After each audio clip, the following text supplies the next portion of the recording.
السلام عليكم ورحمة الله وبركاته. أهلا طلاب جريد 5، والنهاردة هنبدأ في الإكسرسايز اللي كان في أول ليسون في يونت 2 في كونسبت 1، وهو ليسون الماتر. ويلا بينا نشوف الواجب اللي كان عليكم عشان نحله مع بعضينا. وأول سؤال كان معانا كان write scientific term. بيقولك it is anything has mass and volume. ايه الحاجة اللي كانت بيبقى عندها mass وفوليوم؟ ايه هي؟ matter، اللي هو اصلا كان ايه اسم الدرس. احنا خدنا تعريف المطر، يبقى اول اجابة هنا هتبقى matter. تاني سؤال بيقولك the state of water after it's boiling. ايه الحالة اللي بتبقى عليها الووتر بعد ما بيحصل لها عملية البويلينج؟ هل هي ايه؟ احنا عندنا 3 حالات، عندنا الليكويد والسوليد والجاز. هل هي بتبقى اصلا ليكويد وحصل لها بولينج بتبقى تتحول لايه؟ لجاز، يبقى هنا تبقى جاز. طيب choose the correct answer. Matter can be found in what state؟ هل هو 8 ولا 2 ولا 3 ولا 1؟ طبعا الإجابة هتبقى 3، وهم عبارة عن إيه؟ liquid و gas و solid. الله ينور عليك. The amount of space that a matter takes up is called.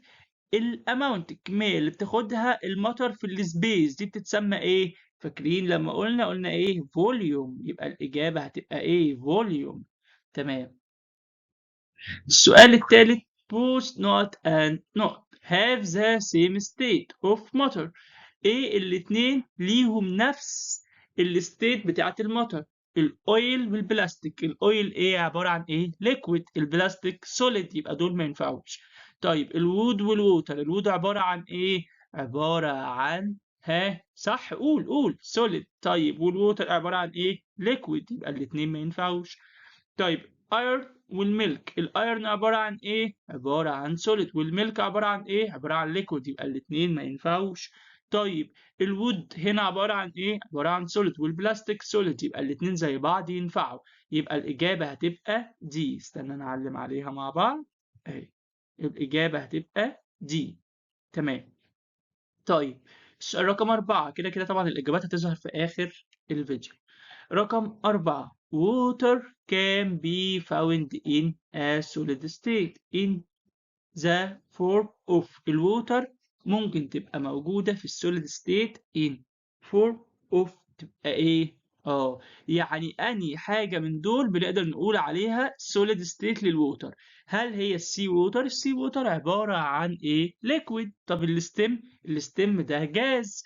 طيب الايس، هل الايس هو اللي سوليد؟ تبقى الإجابة ايس. طب استنى نشوف ايه الاختيار الرابع، برضو غلط ليه؟ بولينج ووتر، الميه المغليه دي لا، دي مش سوليد، فبرضه هتبقى غلط.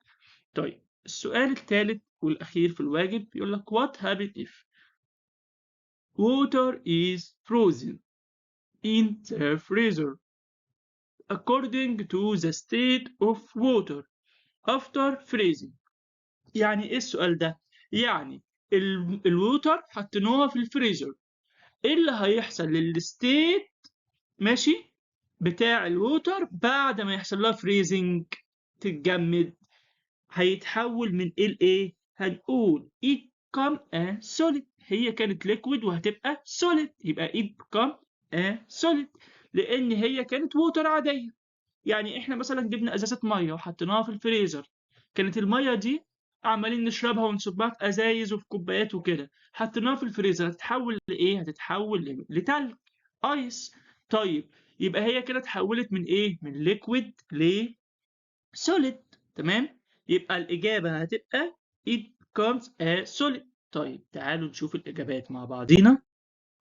هو ده كده الموديل انسر بتاع الاجابات بتاع الدرس.